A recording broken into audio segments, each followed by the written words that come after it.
படிப்பு புத்தகம் இருக்க வேண்டிய பள்ளி மாணவர்களின் பையில் அரிவாள் இருந்ததால் பரபரப்பு.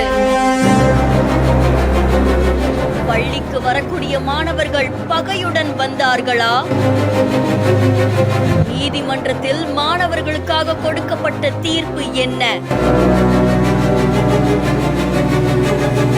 நெல்லை மாவட்டம் தாழியூத்து பகுதியில் செயல்பட்டு வரக்கூடிய அரசு உதவி பெறக்கூடிய பள்ளி ஒன்றுல ஆசிரியர்கள் வழக்கமா மாணவர்களுடைய புத்தக பைய சோதனை செய்வாங்களாம். அப்படி 10ஆம் வகுப்பு படிக்கக்கூடிய மாணவர்களுடைய வகுப்புல சோதனையில ஈடுபட்டிருக்கும் போது மாணவர் ஒருத்தருடைய பையில அரிவாள் இருந்ததை பார்த்து ஆசிரியர்கள் அதிர்ச்சி அடைஞ்சிருக்காங்க. இதை தொடர்ந்து இந்த சம்பவத்தை தலைமை ஆசிரியர் கிட்ட சொல்லிருக்காங்க. அவர் தாழியூத்து காவல் நிலையத்துக்கு தகவலும் தெரிவிச்சிருக்காங்க. இதை தொடர்ந்து சம்பவ இடத்துக்கு வந்த போலீசார் அரிவாள் எடுத்துட்டு வந்த மாணவர், அதுக்கப்புறமா அவர் கூட இருந்த சக மாணவர் 2 பேர்கிட்டையும் விசாரணை மேற்கொண்டிருக்காங்க. அதை தொடர்ந்து 2 பேருடைய பெற்றோர்கள் கிட்டையும் தகவல் கொடுத்து அவங்களை காவல் நிலையத்துக்கு அழைச்சிட்டு போயிருக்காங்க. சம்பவம் தொடர்பா விசாரணை நடத்தினதுல 2 மாணவர்களுக்குள்ளயும் ஏற்கனவே முன்விரோதம் இருந்ததாகவும் மாணவரை மிரட்டுறதுக்கு புத்தக பையில வச்சு அரிவாளை எடுத்துட்டு வந்ததும் தெரிய வந்திருக்கு. அதை தொடர்ந்து 2 மாணவர்கள் கிட்டையும் புகாரை பெற்று மனு ஏற்பு ரசீதை பதிவு செய்து சிறார் நீதிமன்றத்துல 2 மாணவர்களையும் ஆஜர்படுத்தியிருக்காங்க. இந்த நிலையில தொடர்ந்து மாணவர்கள் கிட்ட விசாரணை மேற்கொண்ட சிறார் குழு நீதிபதி 2 பேரையும் கூர்நோக்கு இல்லத்துல அடைக்கிறதுக்கு அறிவுரை வழங்கியிருக்காங்க. இந்த சம்பவம் அந்த பகுதியில் பெரும் பரபரப்பையும் அதிர்ச்சியையும் ஏற்படுத்தியிருக்கு.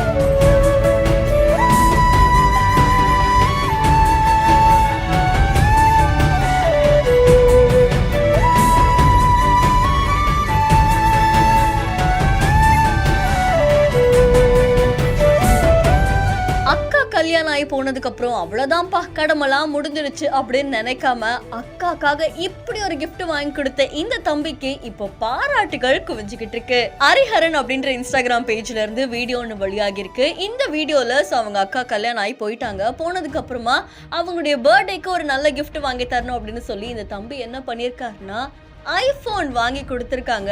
சர்ப்ரைஸா அதை பேக்லாம் பண்ணி எடுத்துட்டு போய் அந்த அக்கா கிட்ட